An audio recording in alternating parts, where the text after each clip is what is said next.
10x your service design offering with Smapply. Take 20% off any order with This Is HCD 20 off. Let's superpower you and your design team's potential. Sign up at smapply.app. Enjoy the episode from your friends at Smapply, helping support This Is HCD podcast.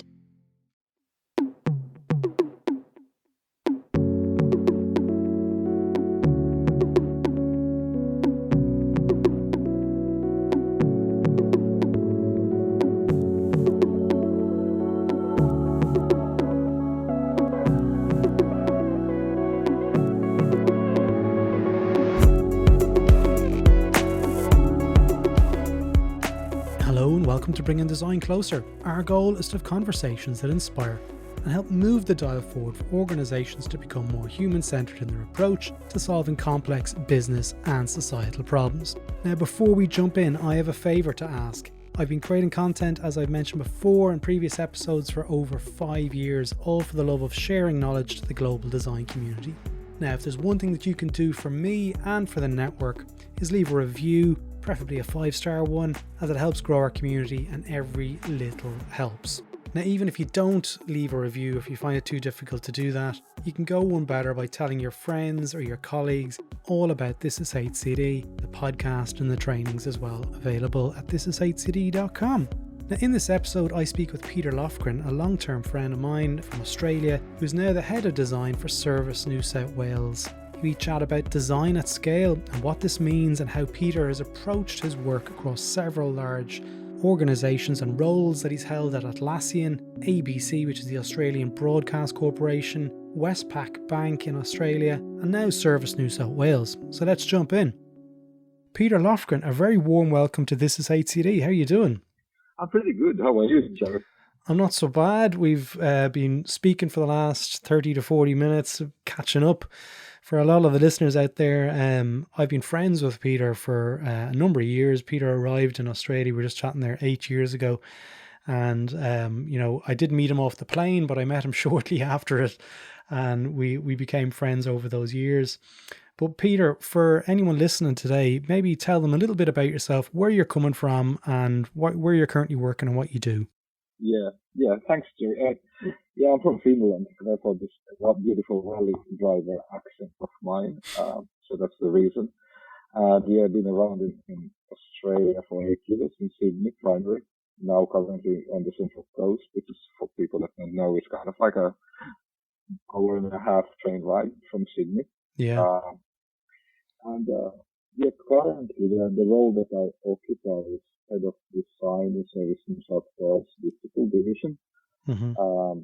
I've been doing this job now for a bit over 2 years, and it's really quite a remarkably great place to be in. Yeah, it's a good place to be.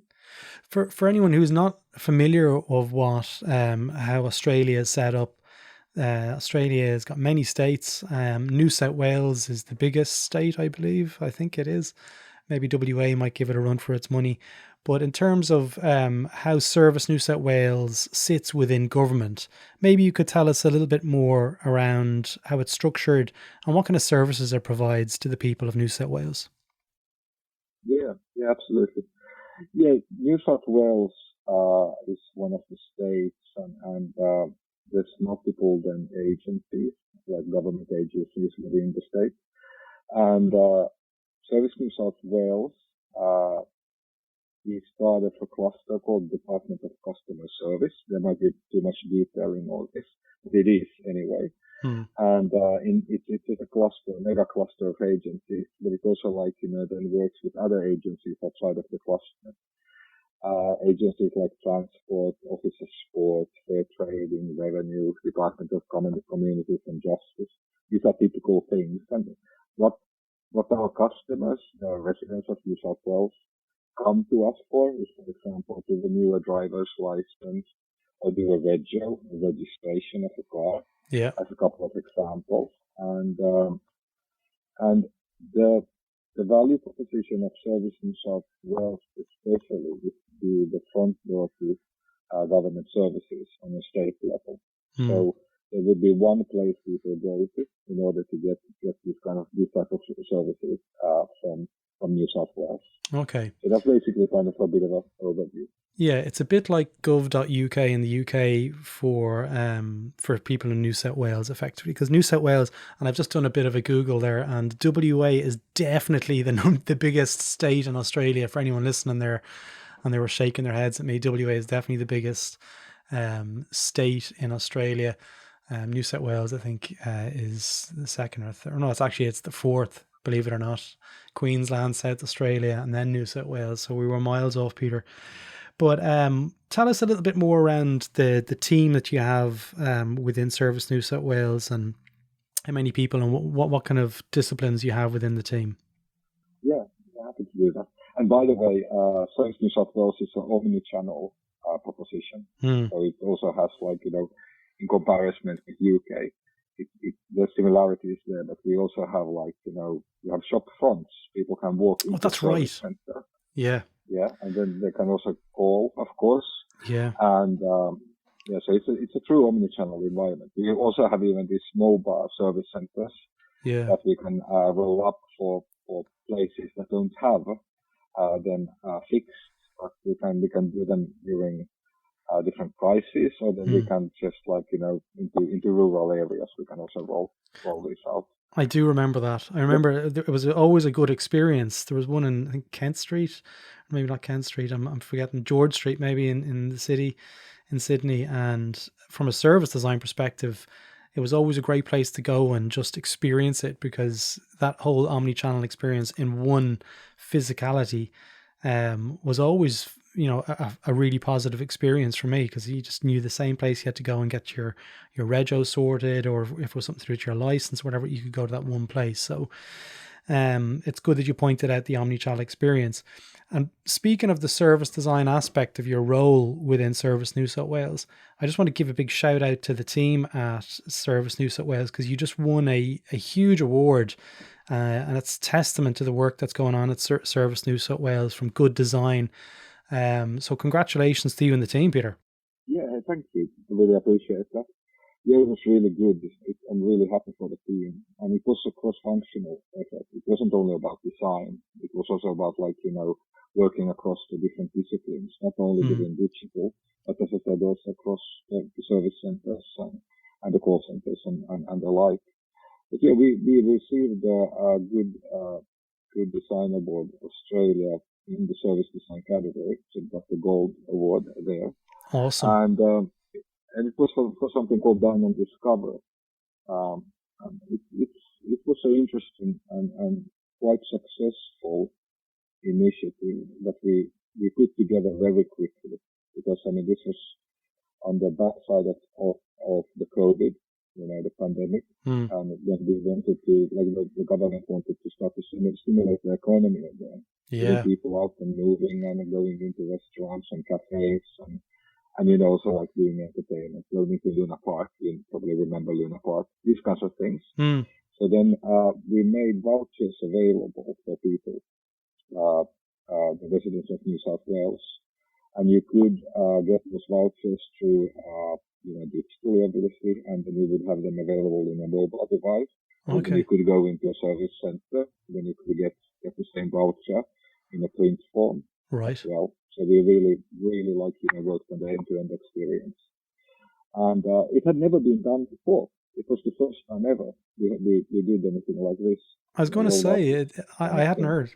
It sounds, I know it's something in Dublin. I haven't heard of, but it would be a fantastic initiative to roll out to, the pubs and the restaurants in Ireland, and probably the UK as well. I think everyone is saying they would love vouchers to go out and experience restaurants and experience new food as well. And it's great that it was you did the sort of the paper-based vouchers as well for people who aren't smartphone enabled. It sounds like that was something that was really important to the team at Service New South Wales. Yeah, absolutely. And one thing also to remember, that we needed to also provide the capability for the businesses to receive the vouchers. So it wasn't only for the customers, but also the businesses. And there was almost $1 billion that were injected into New South Wales economy because of it. That's amazing. It's a lot of money. Yeah. And how did you determine? How did you determine the the amount of vouchers that could be used in a restaurant in one sitting and stuff. Was that something that was at the restaurant level, or was that something at the initiative level? It was initiative level, yeah. So the Treasury gave a recommendation, and then per resident there was a certain amount of dollars that were distributed, and then you could redeem them in cafes and restaurants, and as I said, for entertainment as well. So that's kind of how it was done from that perspective. Okay, so and is that something that's going to be continued to be rolled out, or has it expired? That program has already finished, but on the back of that program, because it was such a success, there was also similar vouchers that we follow the basic principles for like something for example, first lap. If you have a small child, you can get access to swimming lessons using a similar kind of approach. Yeah. I was going to say the framework could be reapplied into lots of different areas. Exactly. And we are doing that. So we are developing something that is more resembling vouchers as a service for multiple agencies. So this is not only Treasury, but there could be Office of Sport, for example, that want to roll out something. Or Department of Education or something like that. Absolutely. So kudos to the team. It sounds like it's a great initiative. But we're going to focus a little bit more on your own career to date, Peter, because when I got to know you, you were at Atlassian, and then after Atlassian, you went to the Australian Broadcasting Corporation, the ABC, in Sydney, where you worked for a number of years, and then you went to Westpac. And then in between that, there was a couple of roles, but now you're at Service New South Wales. So you've had a number of pretty major design roles in the last decade, I'd say. And we're going to talk a little bit more around design at scale and your experience of working within in those organizations about trying to implement design at scale. Which organization do you feel that you've had the most experience and the most challenges, I guess, trying to implement design approaches to the organization? So I think there are similarities and there are differences. I mean, in a way, there's more like similarities. Okay. I think because I mean, when you operate on a bigger scale, the challenges are more on the lines of how do you establish design in the organization to be a relevant player. And it's kind of, in a way, irrelevant what industry vertical that you go into. Is it finance? Is it media? Yeah. Is it government? The problems themselves might be different in nature, but then how you need to approach has a lot of similarities. So I think it's really about demonstrating the value that design can bring as a collaborative force. Not so going in and saying that, like, by if we do design, everything will be nirvana. But it's about, like, going in and saying that, like, we are here to collaborate, let's work on this together. And this is what design can bring to the table. And this is something that has been in those environments that you mentioned. Yeah. And it's important. It's important to point out that all those organizations that we've just listed have legacy in terms of design, and they've used design successfully for 20, 30, 40 years, and in the ABC's case probably even longer. So it's not like you're starting at the grassroots level or like the bottom rung in the Danish design ladder or anything like that. But when you go into an organization, say Service New South Wales at the moment, again, they've had a lot of experience with CX and service design over the years. What does it mean, design at scale, within the lens of Service New South Wales? So I would say that one thing is to understand the environment where you operate. But this is equally also then would apply for Westpac. So what is the value chain? How is it determined? Follow the money. Where does it begin? So as I described, it's very much about the relationship between the government agencies, how the work is determined coming in, how you kind of commence with discovery, and who do you do the discovery with? You need to involve the agencies. You need to involve also like, the frontline staff, digital channels, and so forth in the discovery phase, and then go into define and develop and deliver. So it's very much about collaboration on scale. Yeah. Because it's a simple thing. If you think about like, if you would be in a smaller agency or a smaller organization, yeah, you basically know everyone there. Yeah. And you don't need to, you can see basically everyone in a room and you know everyone by name. Yeah. But you really need to spend much more time in establishing how you collaborate. Who are the people? Who should you involve? Who should be consulted? Who should be informed? Who are really accountable? Yeah. Who are really responsible in the mix? And that's the key difference really when you can cooperate on scale. Does it make sense? Yeah. Yeah, no, absolutely. It totally does. But when you're working in an organization, say like Westpac, where I think we mentioned there's 50,000 employees there, and there's going to be people in there that have design in their title that may not actually be designers. And how do you identify all of those people, first of all? And yeah, I guess maybe start off with that. Like, how do you identify the designers within the organization that could effectively be part of the broader tribe, so to speak? That's a good question. I mean, always when I go into a new environment, I start by like, identifying through conversations who are the people. Yeah. Across different business units, different practice areas, be those engineers, be those like, frontline staff. Go through the organization quite methodically, and use those conversations to identify who are the people, mm-hmm. and what is important for the organization. Do you map those conversations out? Is that something that at a scale for like Westpac and Service New South Wales, I would see huge value in a visualization of those kind of people? How do you handle that in terms of being able to visualize and manage them? I mean, I do a stakeholder map usually around it. And then I also I synthesize the information so that I try to identify common themes that I see across, and also like areas of opportunity where I could step in and help out. Yeah. I also try to avoid, especially when you go in as a new person, to draw too quickly conclusions and come with recommendations. But I would rather hold back and try to understand the environment properly before doing recommendations. So having that action imperative, that we need to really immediately jump and do something. Try to avoid that. I think that's really quite important, all honest.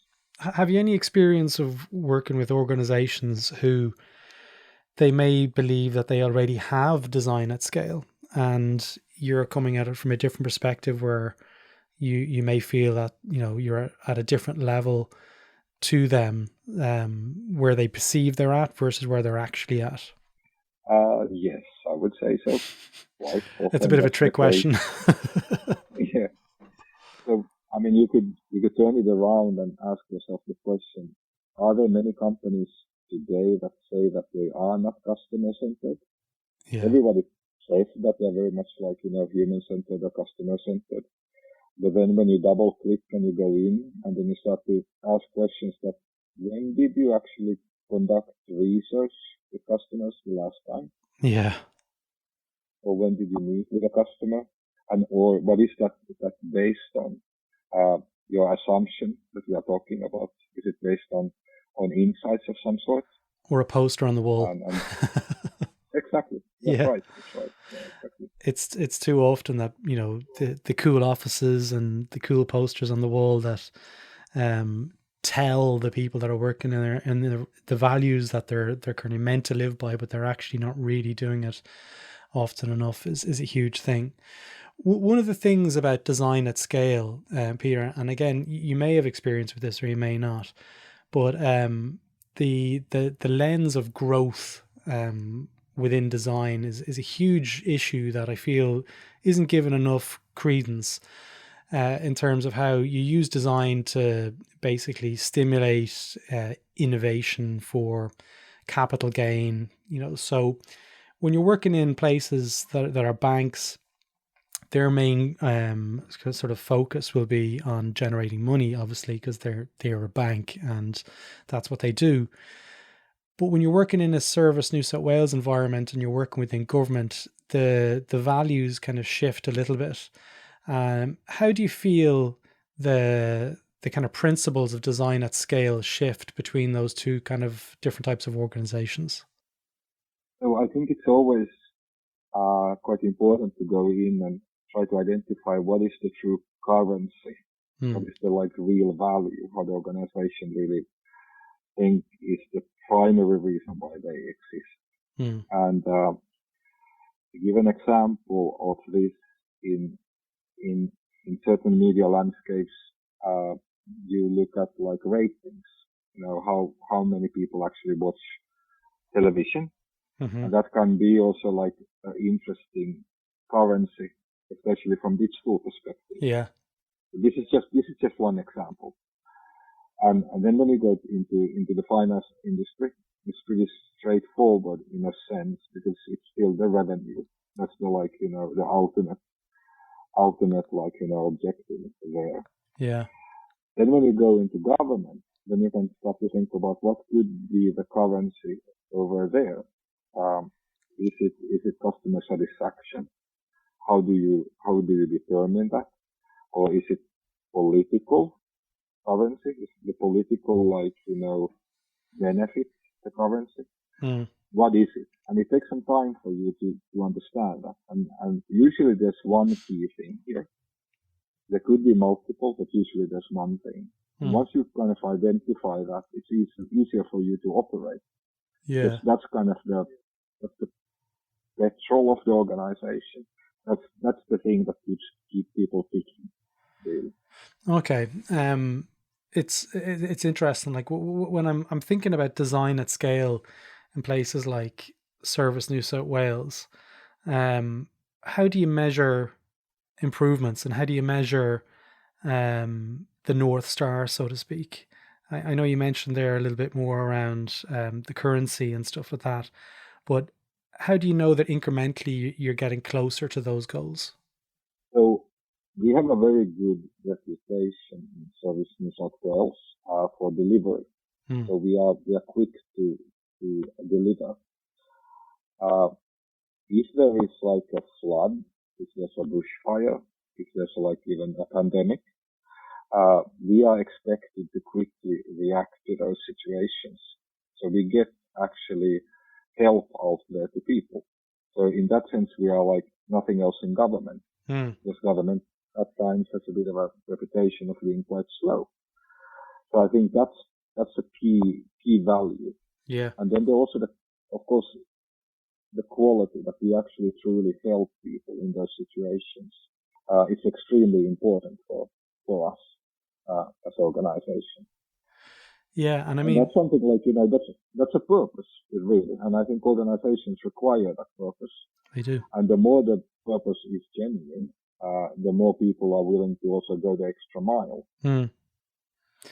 I mean, another metric there would be the speed to deliver. I know you mentioned there about being delivery focused, but if you mentioned Dine and Discover, I think was the name of the project, and a pandemic and being able to restructure and reorganize and yet deliver something that is award-winning and meeting the needs of restaurants and the people of New South Wales.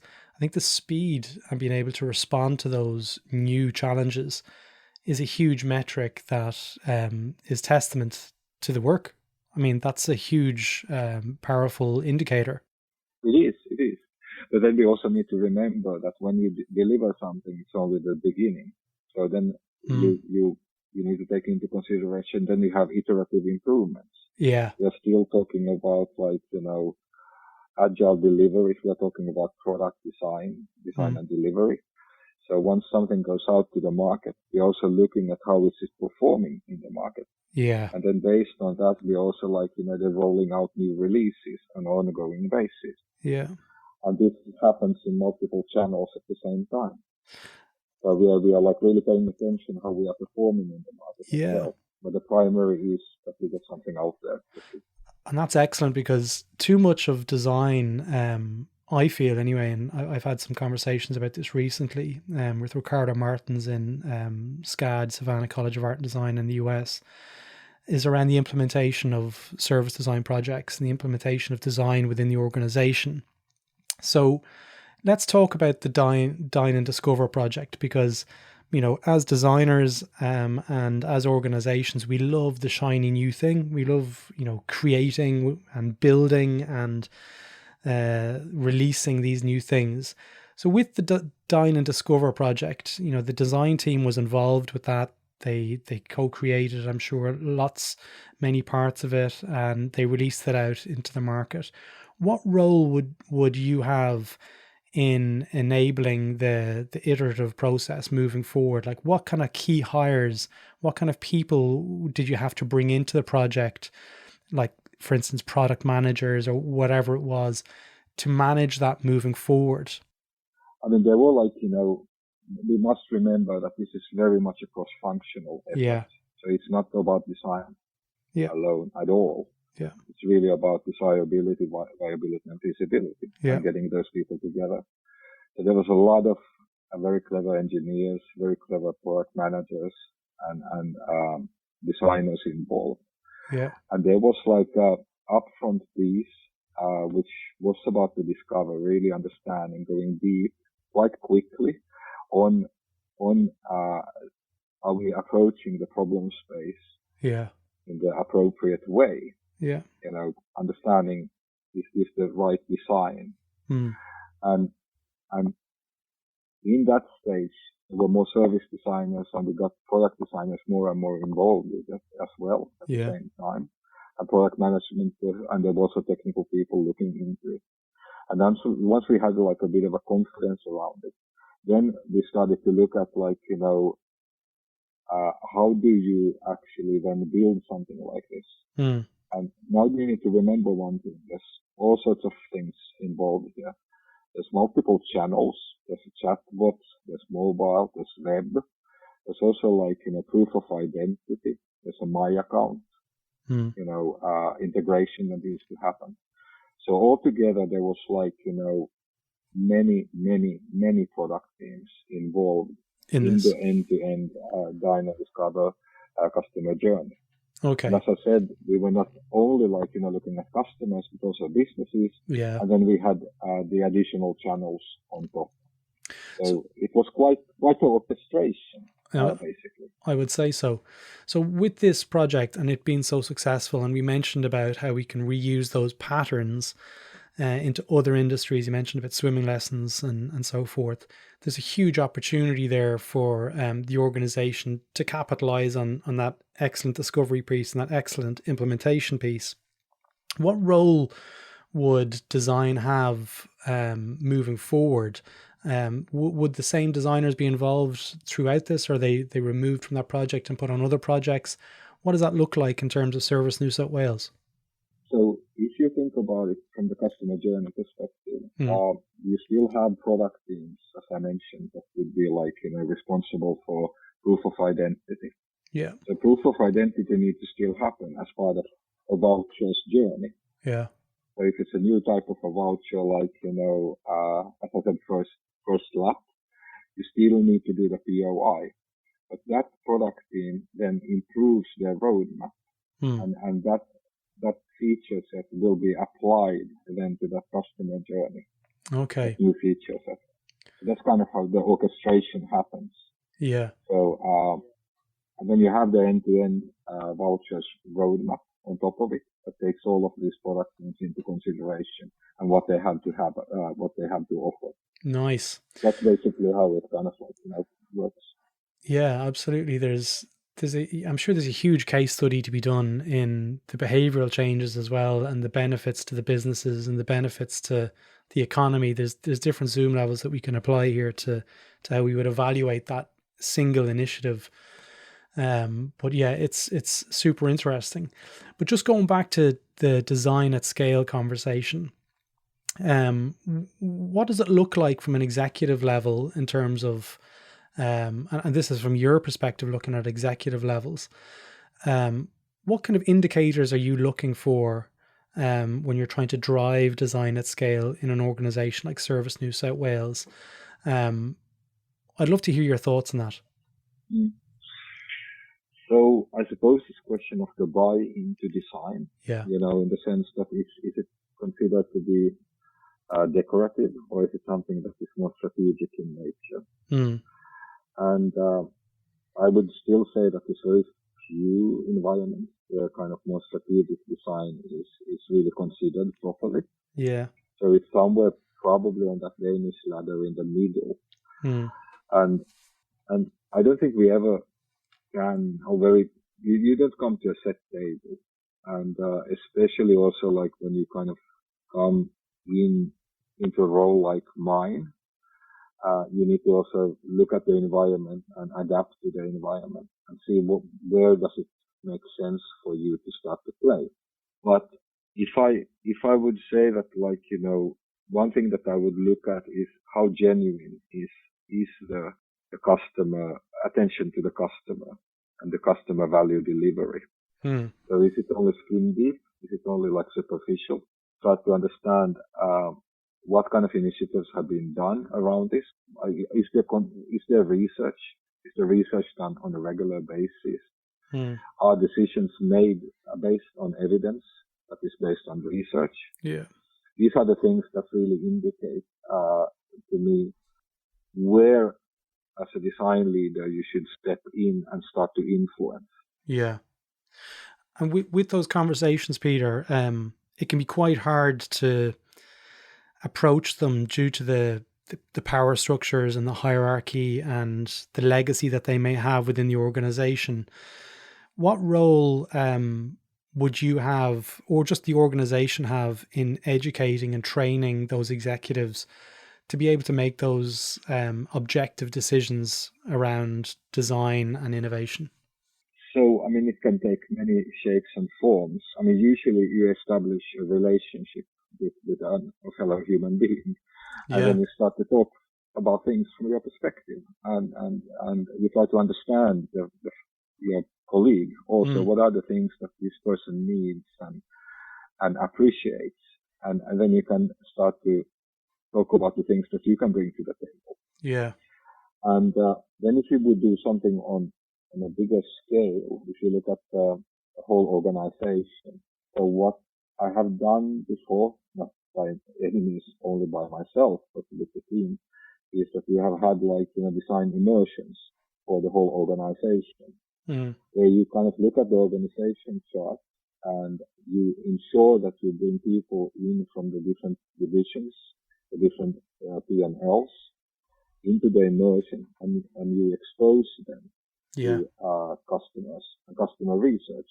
Not in the sense that they only hear about it, that somebody hosts a presentation, but ideally that they conduct research as part of an immersion. They develop concepts as part of this immersion, and they even test those concepts with real customers. Yeah. And that's the most effective way of driving that type of a change, which is basically, at the end of the day, that we design for human beings and their needs. And we need to understand those needs. Absolutely. And for us, it's pretty straightforward, and that's what we do for a living. But for other people, they have never been exposed to anything like that. Yeah. And once you kind of expose them, they get really excited. Absolutely. It's really good. They love it. They just want to do it more. Yeah, exactly. I always remember, Peter, in a bank in Australia, when I was working at an executive. I wasn't an executive, but I was working with the executives, and I had to go and do a presentation based on the validation of an initiative for that bank. And all of them came down into the garage where all the innovation happened, and they came down in their suits, and they were all in the lobby, and I went out and I got them, and one by one they started to take off their ties and take off their jackets and rolling their sleeves up, and they were like, it's so good to be in this space. It's like I don't need to wear my tie. And I was just like completely in stitches laughing, because everyone wants to be relaxed And it was like two different environments where they were coming from a very kind of sterile office into a garage where we were going to look at research. And it was a much more relaxed environment. So it is an addictive thing. And a lot of those executives that I did work with at that point, they wanted to get that level of kind of comfort and relaxed environment to do design and innovation. And many of them left. So it's interesting to hear when you're talking about the executives that you're working with, that they love it. They love this work. Yeah. I mean, just like, other examples, I think it's a question of exposing as many people in organization to human-centered design methods and customers, especially, or users, the forever debate, users, customers, and all that. But, and you can do it through these kinds of immersions, as I said. But there could also be like, things where you conduct research around concepts and you do it online. Yeah. Or even if you do it in like, meeting rooms or in labs, you stream it so that many people can watch it. Yeah. In the organizations. And people get together even into rooms and watch it as a team, like a bit like going to the movies and have popcorn with them. It happens. You've done that, have like, you? Yeah, I've done it a couple of times in Finland and over here as well. So, and I think it's really powerful because then it kind of generates that conversation that, oh, really, I didn't see that coming. I mean, did you see what that customer did there? I mean, that's so unexpected. Yeah. And these kinds of things. And then the teams start to talk with each other and they start to like, bounce off ideas and so on. And then you always need to remind them that this is, by the way, just one customer we did this interview with, and we need to look at multiple in order to draw really conclusions. So that's of course one. I love that cinema-esque experience of sharing the progress and sharing the research and stuff. That's a really positive idea and something that I'm sure many of our listeners will find value in. You could make it into a special event for people to look forward to sharing these research, especially when you mix in popcorn and other things to encourage them to attend. Yeah, exactly. But you remember to have your consent forms appropriately set up in order to do that. So. Of course. You mentioned there about educating the broader teams about human-centered design. What role does training and enablement play in maintaining those skills? Because I've seen a lot of consultancies push people in front of a screen and answer Q&As, multiple questions, and then they get a little certificate badge, which is all very nice for them. And then they share it on LinkedIn, and really it doesn't do anything for the organization. It's a pseudo training. I'd love to get your thoughts on how you can actually mitigate that kind of approach to scaling design within those organizations, but also how are you currently doing that at Service New South Wales? Yeah, that's a really good question. We currently at Service New South Wales, we are like, working with a couple of providers that are quite deep experts in certain areas. One is, for example, accessibility. Yeah. So we are rolling out accessibility training for designers, for engineers, and for product managers. And we are rolling this training out for cohorts. So there are like commonalities that run across. But there are very specific things that engineers need to think about, and very specific things that designers and product managers need to think about. Yeah. And how we did this, we approached it as a design project. So we did, interviews across the business. We understood what is the current state, what people understand today, and what are their aspirations, and where would they like to go. And then we very much tailor the training for that particular environment. And then we planned it, and then we rolled it out. And then once people now then do accessible and inclusive research, we also provide supportive mechanisms for them. So they don't know, even though they have been going through the training, how for example, to test with people with vision impairment. They wouldn't do it alone, but they're also supported by true accessibility SMEs when they conduct this research. So Okay. This flight testing. So this is one example.